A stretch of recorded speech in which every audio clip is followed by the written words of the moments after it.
it's people keep bringing up WCW 2000. I don't know why that year particularly.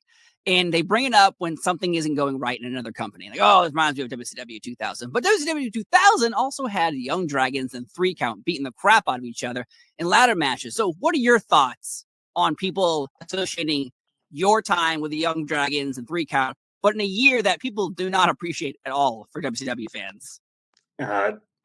Even back then, it was just so young, but I really, I appreciate people that actually still remember that so long ago, and it was a crazy time, just a crazy time. And I was 18, 19 years old wrestling these grown ass men and like just chaos in the back. I'm like, this is wrestling, so it's like, whatever. But 3 Count, Young Dragons, you can either like blame us or credit us for today's wrestling, because when I see today's wrestling with the Young Bucks, I see 3 Count.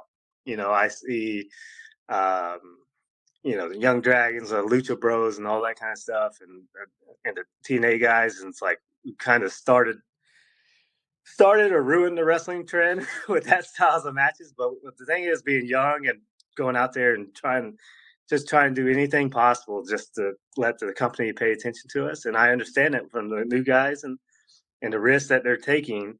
Because what we did, we went out there and did all that kind of stuff, and this like changing of the guards with not just with the wrestling, but the people in charge looking at us and like, man, we need to start marketing these guys. These guys are exciting, young, and that's what's really how I think we changed the business. It's not the matches. I guess it was the matches, but getting the office to pay attention to the cruiserweights that willing to go get in a car crash just to do wrestling, so that's kind of, and it was all crazy management. That was the downfall of WCW, is the management.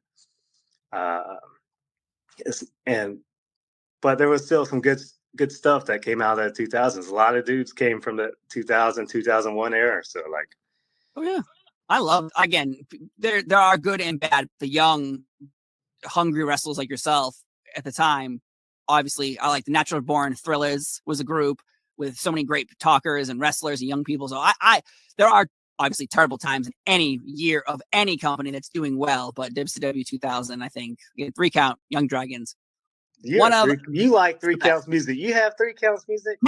Let's listen. Tank Abbott with a shirt with his cutout nipples is a sight you cannot erase from your memory, your brain, your mind. I'm still suffering.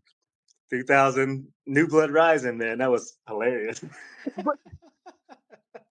But can you believe that this man is known as a killer? And then you're like, hey, we bring you in. What do we do with you? I say we cut out holes where your nipples are and showcase them with a dancing boy group. Yeah, and I'll tell you about that story. Like you talk Tank's perspective. I'm going to give you my perspective, because we was against 3 Count and Tank Abbott.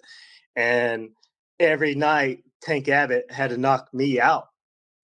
Imagine that. This dude was UFC 1, 2, and say, hey, this guy has no clue he doesn't know how to wrestle, but he throws a hell of a fucking punch. Hey, Jimmy, you mind taking the punch from Tank Abbott? Like,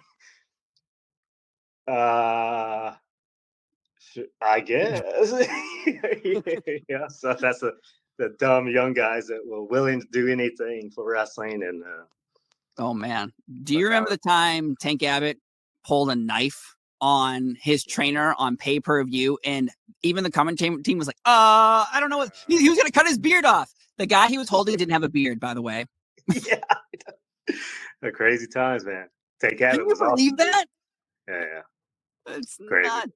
It is nuts that's going on there. But with your like your huge matches and your huge accomplishments there, do you have any like Hulk Hogan relationships at the time? Because I know he's in and out of WCW, but is there ever a conversation he's has with you like, oh wow, that was great, or hey, stop doing that shit? No. Hogan just is about Hogan. But I tell you about the Hogan story. Like my first pay-per-view ever was Bash at the Beach, 2000. Oh. So I'm 18 years old, 19 years old, and I'm in the back when all that craziness happened with Hogan and Jarrett and Russo and Bischoff. I'm like, just just so crazy, you know. I was there, and now it's the dark side of ring. 2000. But that was my pay-per-view debut, the Young Dragons. So my God. So what is going on? Do people believe backstage that it is a work, or some people are like, oh, it's just WCW, they're fooling us? No, everybody thought it was a shoot, and it was kind of a shoot, but like it's just all the craziness going on in the backstage, and Russo and Jarrett. But you know, knowing them guys now, like they were probably all working the boys, you know, like so. Yeah. But it was crazy. My first pay per view, and I was part of that Bash of the Beach 2000.